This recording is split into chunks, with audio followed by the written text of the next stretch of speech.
pourquoi cette étude aujourd'hui? Parce que nous avons lancé l'observatoire il y a déjà 6 mois. Et quand on a fait cet observatoire dans lequel on est en train de calculer, d'essayer d'analyser les intentions d'achat, les intentions de pouvoir d'achat des consommateurs, eh bien on s'est rendu compte que l'enfant était vraiment au cœur des décisions des ménages. Et ça nous a vraiment interpellés parce que il n'y avait pas de différenciation entre les catégories socio-professionnelles, c'est-à-dire quelle que soit la catégorie socio-professionnelle, l'enfant reste au cœur des décisions de ménage. Et donc c'est à ce moment-là qu'on a décidé de mener cette étude, parce que l'observatoire, il a 3 objectifs. Un, c'est de sortir un référentiel, c'est-à-dire tous les ans, nous allons vérifier comment évolue l'intention d'achat des ménages. Il y a un deuxième aspect qui est que nous analysons certains sujets comme l'automobile que nous avons fait d'ailleurs en septembre. On l'a analysé avec les spécialistes.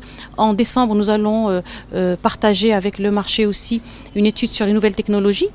Et comme 3e axe de notre observatoire, eh bien c'est quand on sent qu'il y a quelque chose à aller creuser, comme ce qu'on a remarqué au niveau de l'enfant, eh bien on a fait une étude, mais alors là une vraie étude dans laquelle on a questionné plus de 1200 ménages avec les adolescents aussi, ils ont été questionnés.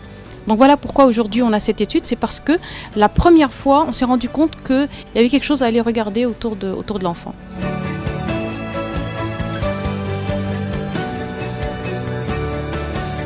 Ce qui apparaît dans cette étude, il y a 3 principaux axes.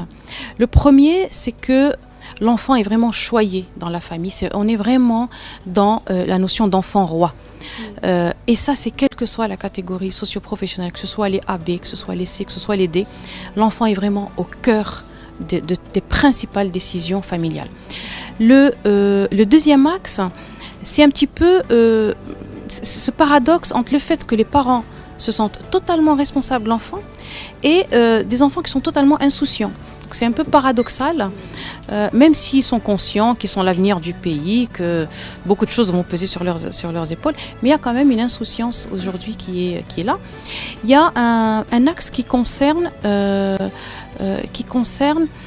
manière dont l'enfant participe au choix de consommation et surtout quels sont les sacrifices que font les parents justement pour l'enfant.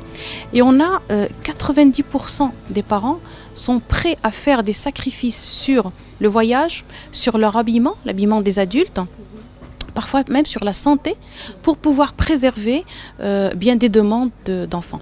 Et le dernier axe qui est aussi très important, c'est la projection des enfants, l'avenir des enfants.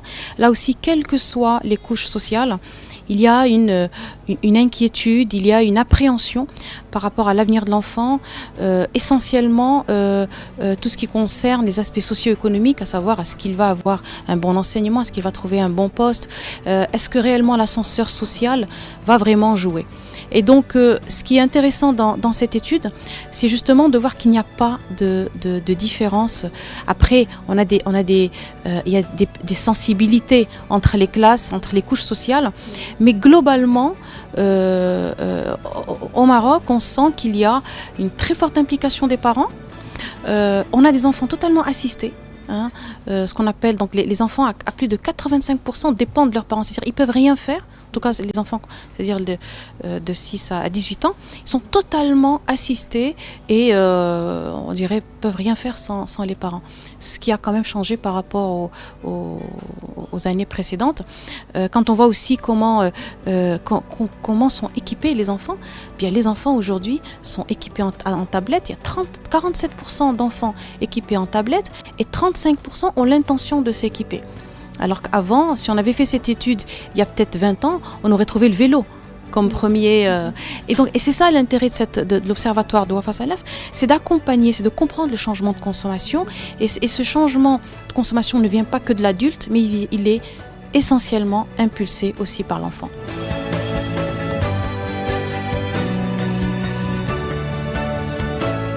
Cet observatoire, il a été fait dans un objectif de RSE, de responsabilité sociale.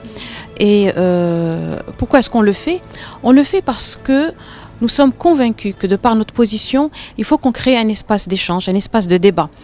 Et donc ces études-là, nous ne les faisons pas dans un but marketing, mais nous les faisons pour les partager. D'ailleurs, nous avons une table ronde qui va être animée par un pédopsychiatre, par une sociologue, par un professeur universitaire. Pourquoi? Pour dire qu'est-ce qu'on fait de ces chiffres et si les parties prenantes auxquelles s'adresse cette étude, qui sont les hommes politiques et économiques, qui sont les médias, qui sont les partenaires, les acteurs, les principaux acteurs économiques, eh bien, cette étude, elle est à disposition de tout le monde. Charge à chacun, s'il a envie d'aller creuser, s'il a envie d'aller enrichir, eh bien, c'est un début de débat.